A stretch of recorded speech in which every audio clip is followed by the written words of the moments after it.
Suppes at his house. The date is December 26, 1988.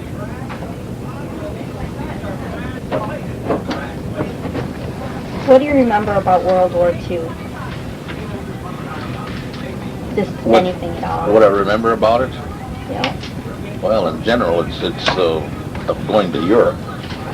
But I was inducted into the Army in 1943 and went to Camp Custer, where they issued your uniforms and everything, and then went to Florida for basic training. And after 3 weeks of basic training, then we went to armament school because I was assigned to the Air Force. And this was in Denver, Colorado. And we was there most of the summer, and then it was in the fall of the year that we left there and went to Washington D.C. and we was assigned to a fighter squadron outfit. They called it Camp Springs then, but it's Andrews Field today, and that's where we had our training for really war training with the airplanes. So working with the airplanes was probably a thing that sticks in my mind the most. From there, we went to New Jersey and actually was firing the guns and such on the planes. And then after that training, we left for overseas and went to England. And this was in February of 44. And of course, it was just prior to the invasion of France. And we flew combat missions out of England until June, when the invasion was, and that was the 6th of June. And we landed in France the 9th of June, just after the initial landings in France. And then, of course, they wanted the planes that we were using to be right close to the front lines most all the time. And so we was in proximity to the war. We was close to the front, but wasn't actually on the front. And of course, then we went all across France, and of course, spend one winter out. You might say outside. We stayed in tents. We never was in buildings. And it's kind of rough in the wintertime to be camping out all the time. So you learn to all the little ways to keep warm. But we went all across France in the winter and Christmas time, and we was probably in central France. And that was right at the time of the Battle of the Bulge. We was right close to the Battle of the Bulge, and what sticks in my mind about the Battle of the Bulge is the weather was bad then, and we couldn't get in the air with the planes to help the fellows that were all pinned down in Belgium. We weren't very far from there, but we couldn't get the planes in the air because they couldn't see. But they did fly some supplies. We'd hang supplies on the wings of the planes, and they'd try to get in and fly in real low so they could drop them into the area where these fellows were pinned in there at Bastogne, and we lost a couple of planes in those operations, and after that, then they quit until the weather cleared. So, but then after they cleared that out, and the war was all one way then, and we moved from there into Germany, and when we crossed the Rhine River, the war was really over with, because the trucks that were hauling up supplies, they were bringing back prisoners. And thousands and thousands of men that they'd stand up in a truck. They'd stand them up and stand them right out to the end of the tailgate and then shut the tailgate. That's how they'd cram them in there. That's how many men they'd put in the truck. And the German prisoners were coming back. And we went into Nuremberg. And after we got to Nuremberg, we never did fly any combat missions after that. And it was just a matter of helping with prisoners and such as that. That's where the war ended, or that's where we was at when the war ended. But from there, we did go into Austria. We were stationed in Austria for a period of time, and then back into Germany. And then in November of 45, in fact, they had two Thanksgivings, and they had an early Thanksgiving and a late Thanksgiving they referred to. And we had a Thanksgiving in France in Le Havre, and then a Thanksgiving on the boat coming home. And that kind of stands out because after living on field rations for the period of time we was over there, getting fresh cooked turkey and like potatoes, good potatoes again. They used to always have the old powdered potatoes and powdered eggs. They used to have a powdered egg that when they dehydrated food like that, they never could seem to recapture the taste. And that was one thing about the food. Always, it was good food, it was nutritious and everything, but the taste wasn't there. So I can't think of anything else unless there's questions you want to ask. Yeah. What kind of uniforms did you wear? Well, a combat uniform. What we used was mainly like a coverall. That's when the weather was warm. But in the winter, when it was cold, we had what we call flight clothes, and they were a sheepskin. It was a sheepskin lining, the wool lining, and actually that's what they were. I think was sheepskins because the skin of the sheep was the outside of the coat, and then the wool was on the inside, and that's what you'd kept warm at when it was real cold. But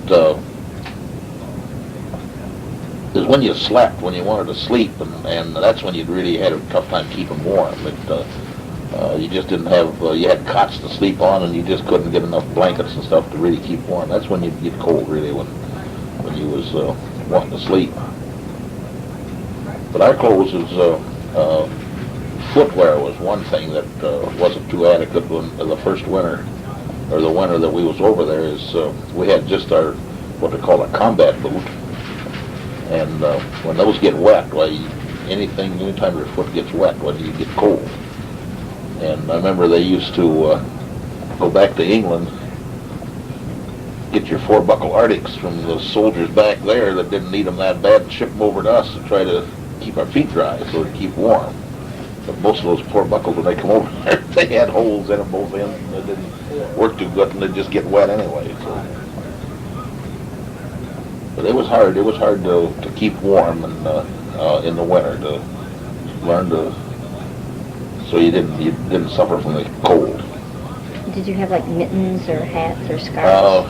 Well, we had of course you wore your helmet. You wore your helmet a lot, and there's a liner. There's a liner you wore first, and then the steel helmet went on the liner.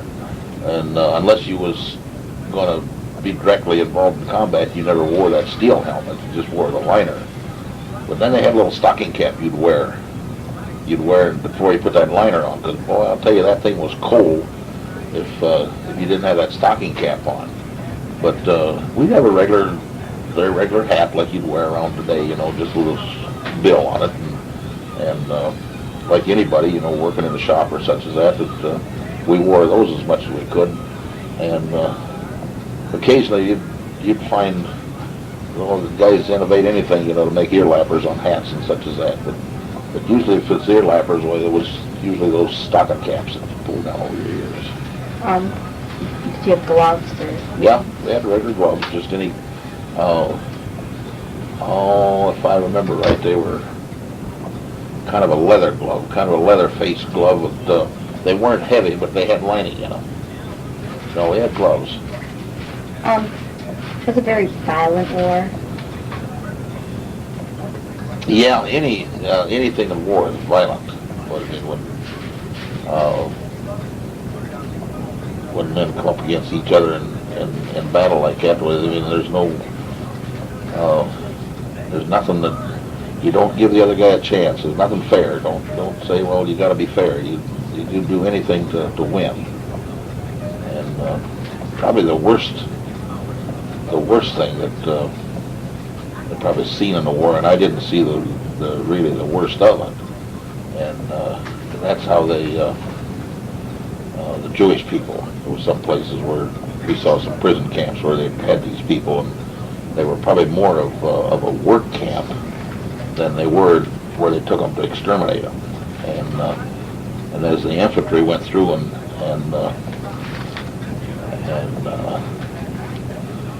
well, released these people, where the Germans would, when the infantry got near them, where they would attempt to destroy them. And probably the worst to see in there is where they put them into a building and set it afire. Where people, it's a little hard to explain what they do to try to get out of there. But that's probably the worst thing. But anything in war is violent. You just pray that there just won't be another war. It's an awful thing to go through. What did the Jews have to do with the war? Well, it isn't what they had to do with the war. The Germans, and of course, this was Hitler.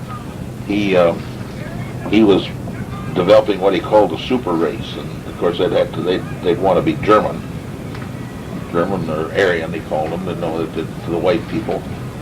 He didn't refer to the Jewish as being white people, and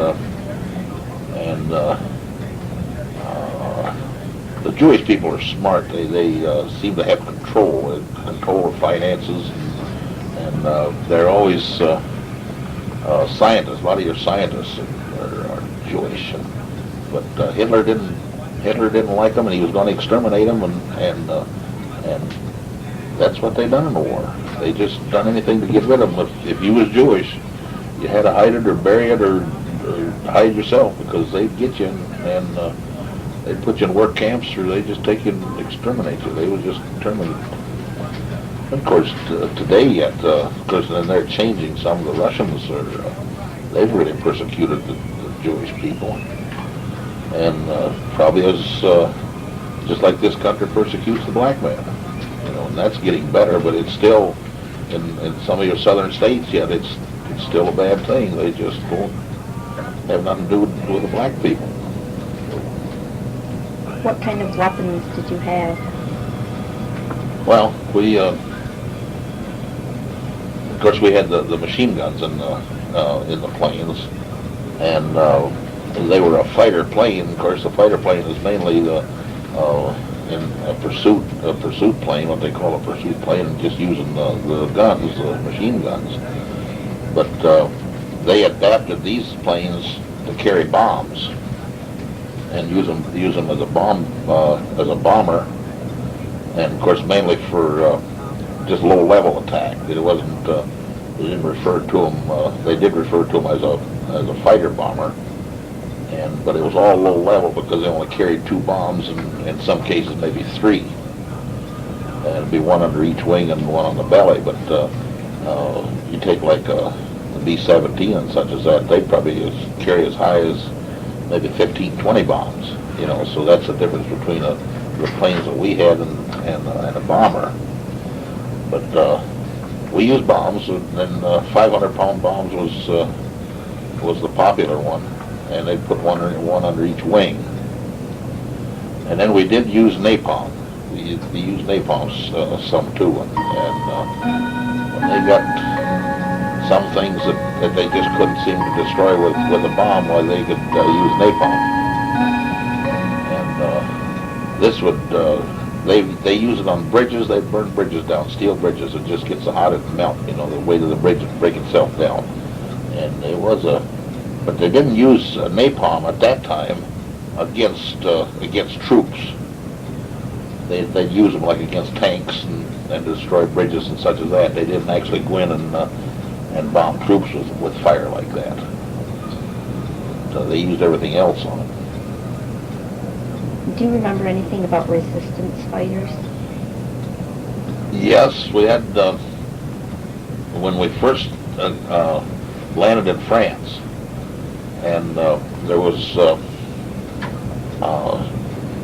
well, they referred to them as resistance, and because when the gliders, they used gliders to take a lot of equipment into France on the initial invasion, and the Germans knew that they'd be using these gliders. So what they'd do, they'd take something like a telephone pole, and they'd set them up in fields so you couldn't come down and land in a field without hitting those poles. And the night that they made the initial attack, where they dropped paratroopers and come in with the gliders, well, they notified the French that they were coming, and they went out and sawed a lot of those poles down, and done everything they could to help, get those gliders in, and so. As far as getting in direct contact with them, the only time I've had any direct contact with any of them was a lot of those fellows. They'd kind of like roam the country and blow up bridges and do anything to interrupt the Germans. They was mostly behind the German lines. But the initial invasion, they'd done a lot of that. They blew up a lot of bridges and cut telephone wires and done all this to disrupt anything that that set the Germans back. That's the only time we had any contact with them. As far as contact, we just maybe see them. That's about all. Okay. What were the resistance fighters like? Like, what was their purpose for doing all this? Well, of course, they wanted to get the Germans out of their country. This would be just like this country. If we was invaded by a foreign army, and probably a lot of us would go into a resistance. We'd hide. We wouldn't even, or if we did stay at home, you could do this without try to do it without being noticed, because you know what they'd do to you if they knew that you was involved in something like that. But you'd do anything to disrupt their operation, try to get them out of your country. That's mainly what. One of the first, I know when we first went into France, one of the first things they done, they brought a French division in because these fellows wanted they wanted to be in on this initial fighting to gain back their country, and so they brought they weren't really called a resistance. They were what they called the Free French, and they had come out of North Africa, because when France had to surrender to Germany, well, they took a lot of their soldiers and went down into Africa, and they formed another government there, and they called them the Free French. And but they were all supplied by our country, and all their equipment was the same as ours. Were their uniforms about the same as yours? No, I don't remember too much of their uniform. Their helmet was shaped a little different. It seemed to me their helmet was a little bit different. And of course I'm referring to like a dress uniform. That would be very much different than ours. But they had clothes that, of course, that this country had given them, the supplies and such, that would be very similar to ours, But when they dressed up in their dress uniforms, so it was different color and it was a little different design. You could distinguish the difference. What happened after Adolf Hitler came to power in Germany?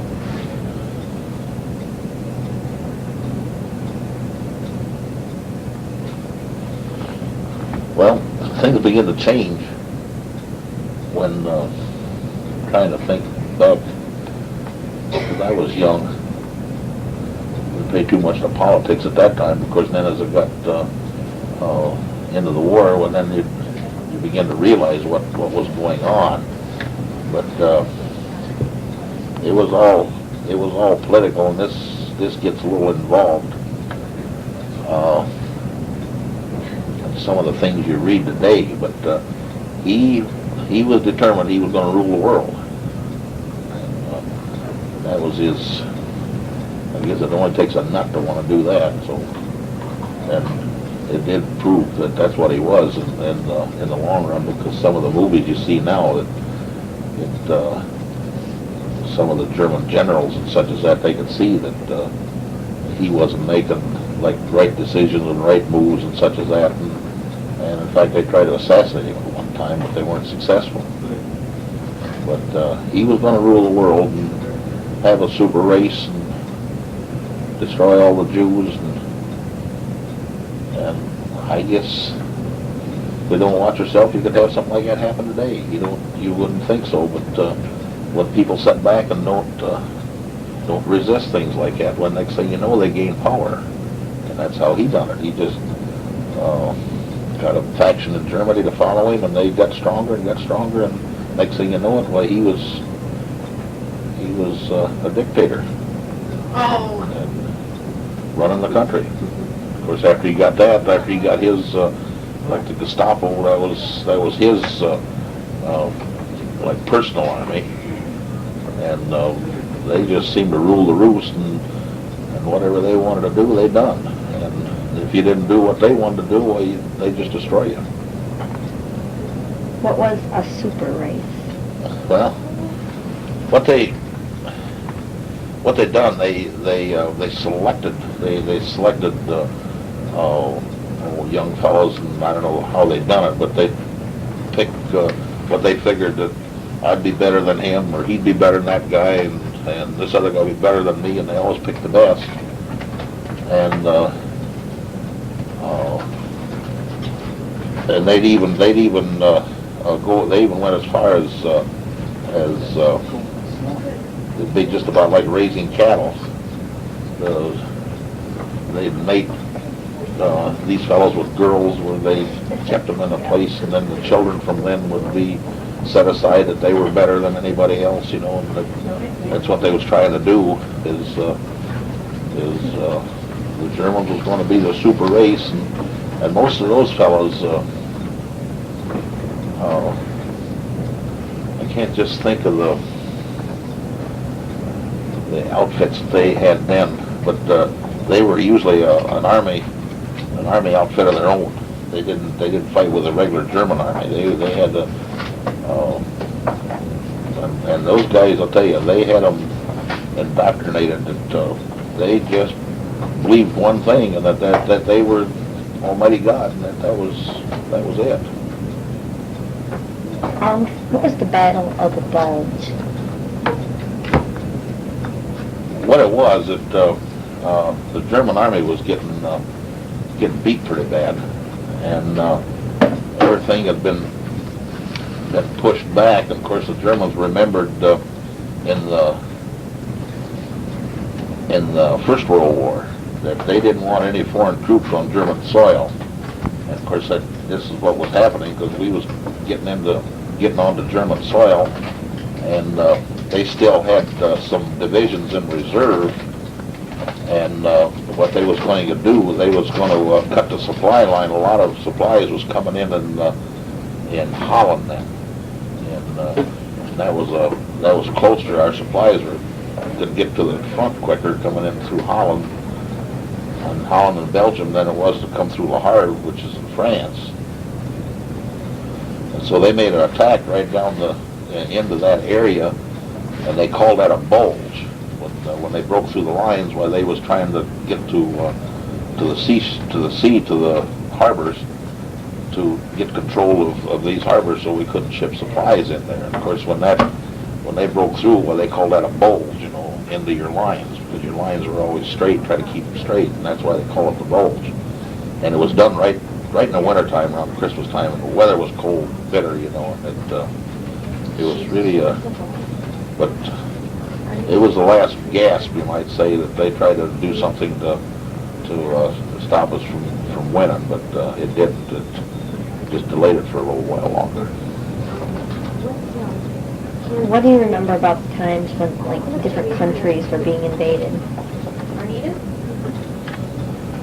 Well, I was in high school yet, and but you get back in the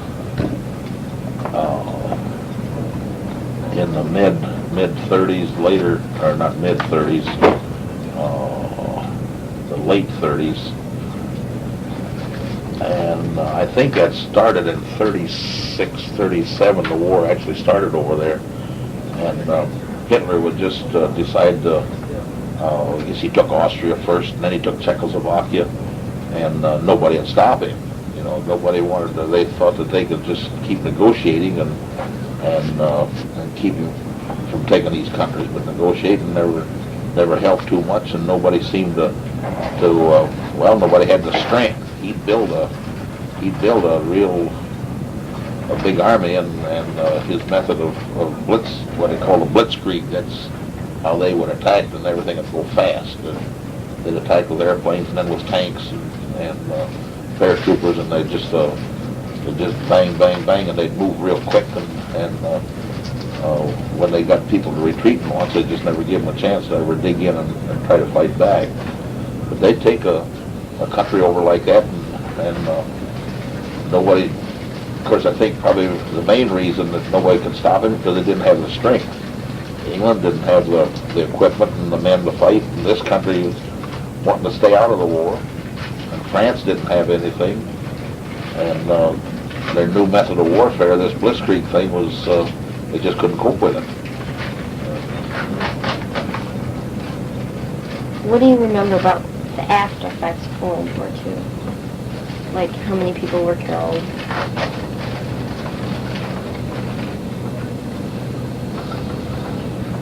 The main thing that sticks in my mind when you talk about the after effects of the war was we had destroyed Germany from the air, and we'd blown up all like refineries and their factories, and rail lines were in bad shape.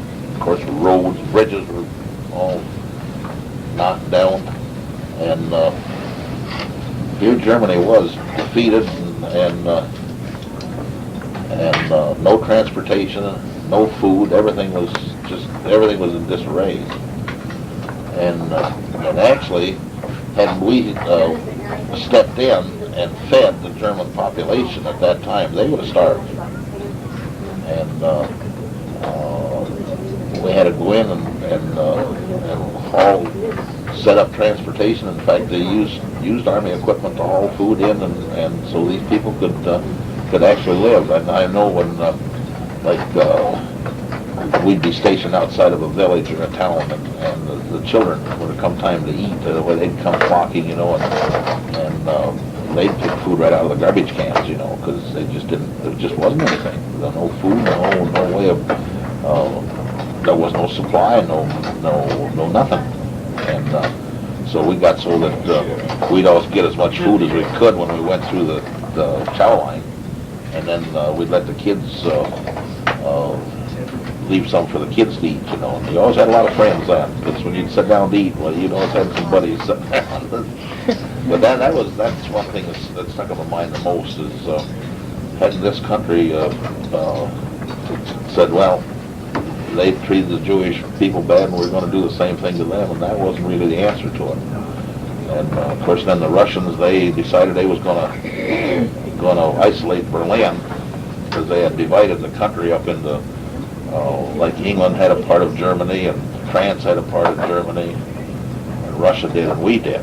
Well, Berlin all was in the Russian sector, and then of course they sealed off, so you couldn't get in there via the road. And so this country took it upon themselves, and they flew food and everything in, even coal. Even coal had to be flown in to heat for those people, because they could get in there with the airplanes. And because Germany wouldn't let no trains or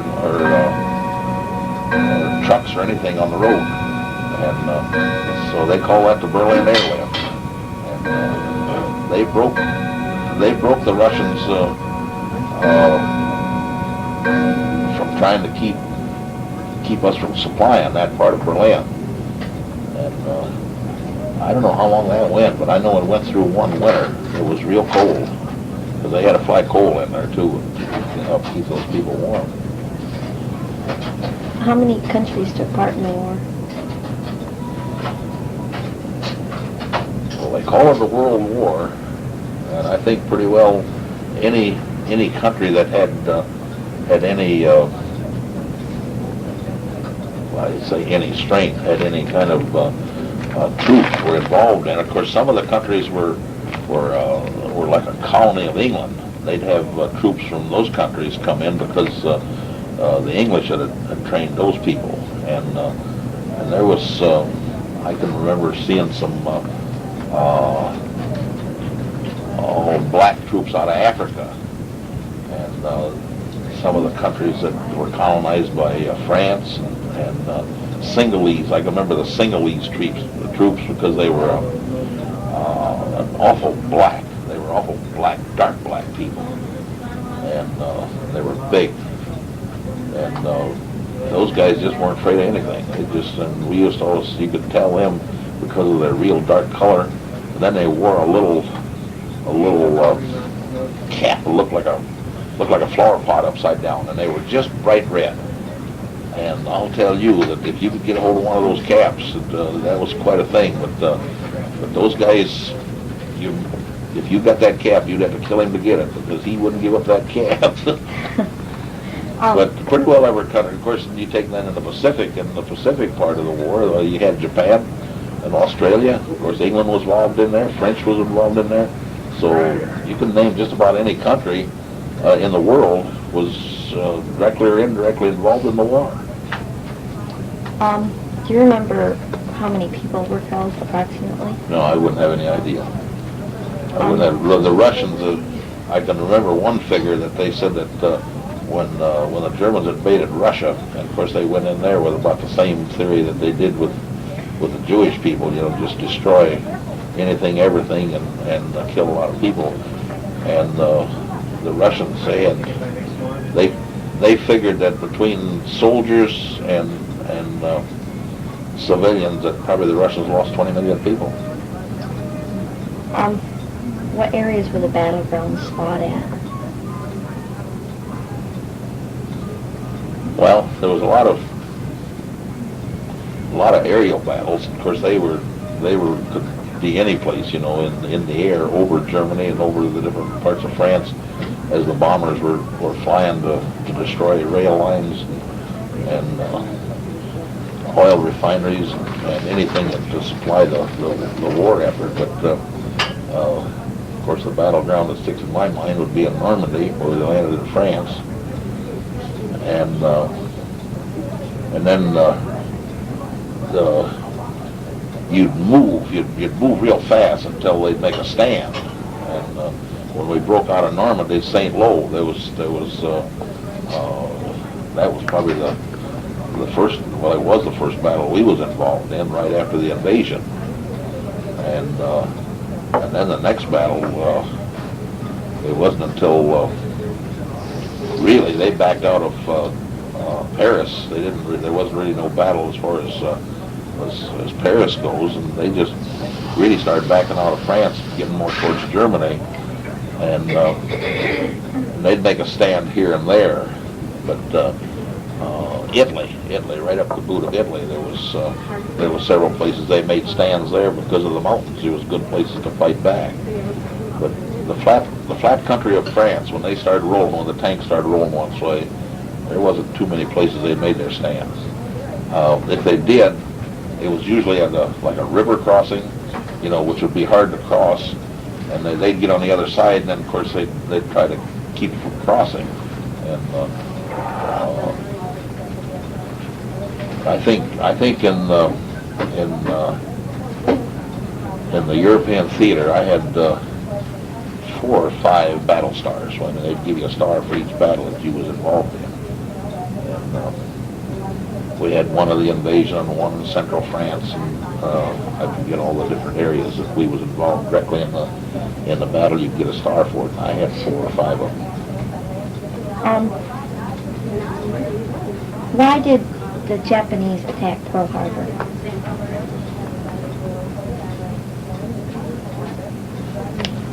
Well, somebody wasn't thinking. Of course, they figured that, and which we were weak at that time. Of course, we had our Navy all in that harbor, and that was a good way to destroy a lot of ships. And they were real successful at it because they tied these battleships up like side by side. One would be up like to the pier, and then they'd just tie them side by side, right, and you could destroy one and practically destroy them all, by just going in and that was probably their main theory, was destroying a lot of the Navy, and which they did. But had they invaded Hawaiian Islands at that time, they could have walked right in and took it over, and that's where they made their big mistake by not invading the Hawaiian Islands. And they just, and it'd have been tough. It'd have been a lot tougher if they had done that, but they didn't. And this country was lucky on some of the things that Japan done and Germany done that they just didn't follow through. And when they did have an advantage on you.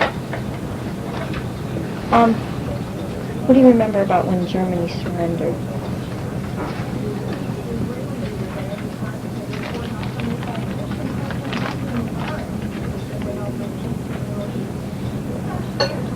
I'm just trying to think what we were doing and where we was at. I just don't. I probably recollect the death of Roosevelt.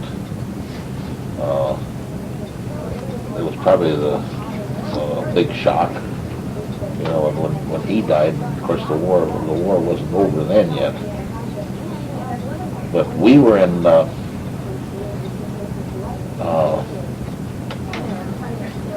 Actually, when the war was over, we probably wasn't as elated as you would think you would be. It just things just kind of died down and stopped, and all we could think of was to get home.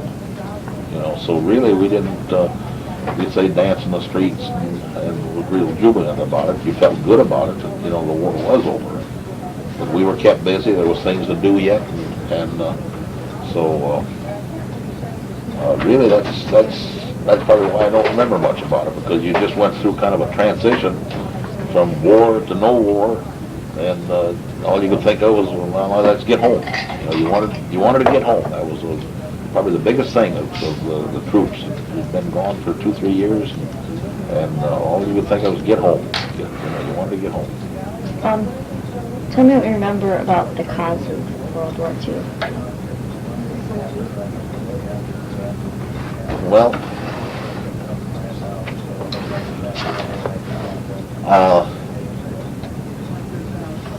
probably when you talk about causes, probably the thing behind it all was the Japanese. The Japanese, they were thinking it was about the same as the Germans. They was going to control the Pacific and take over all those countries over there and colonize a lot of those countries.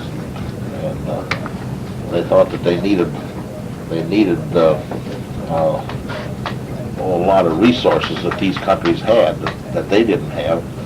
And they didn't have to buy them. They'd just take over a country and colonize it, and then they could just, take things like that. Of course, when you look at our country and you look at the European countries, and those European countries, they're small, like one of our states. They aren't big. They're just about the size of some of our states. So when you talk about France and Germany and such as that, you think, well, they're a large country, but they aren't. They're there's a lot of those countries, they aren't even as big as the state of Texas. Take like Belgium and Holland, they're real small. They'd be like some of our smaller states in the East Coast. And so there isn't much to them.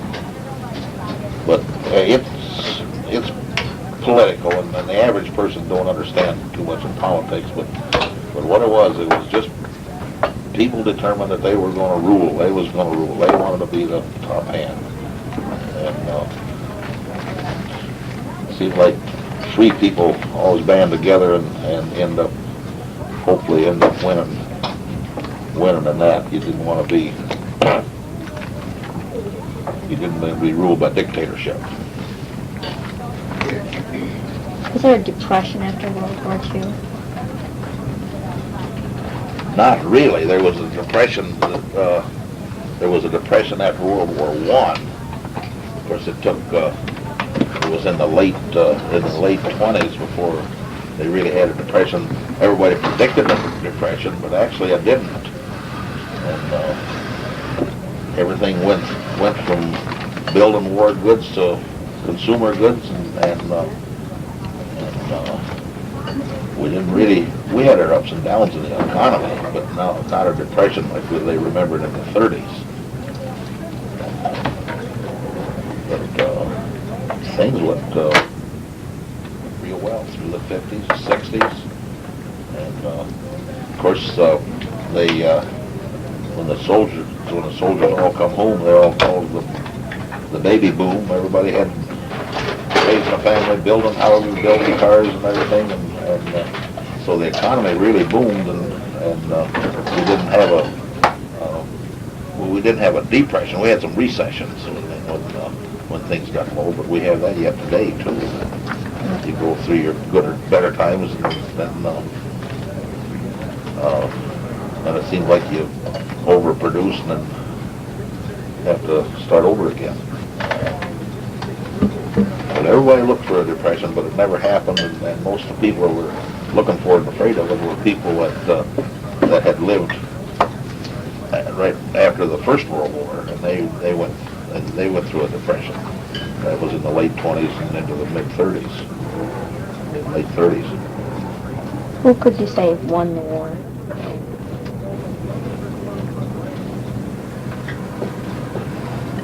Well, as far as winning, I don't think anybody wins a war, because when it's all cut and dried, it seemed like you've killed a lot of people, destroyed a lot of stuff, and you have to start over again. But as far as coming out on top, why you refer to them as the Allies, which should be us and England and France. And Russia. Well, I mean, Russia was included in that at one time, because when the war was over in Europe, well, then the Russians, they did join in into the Asian War to help defeat Japan. And so really, Russia was an ally of ours at one time, and then of course after the Communist Party, and they had other ideas than our men, what they call their closed society, where we referred to as open society, and that's what brought on the Cold War. And of course, the starting of the Cold War was when they closed off Berlin and tried to squeeze us out of Berlin when we had to fly in food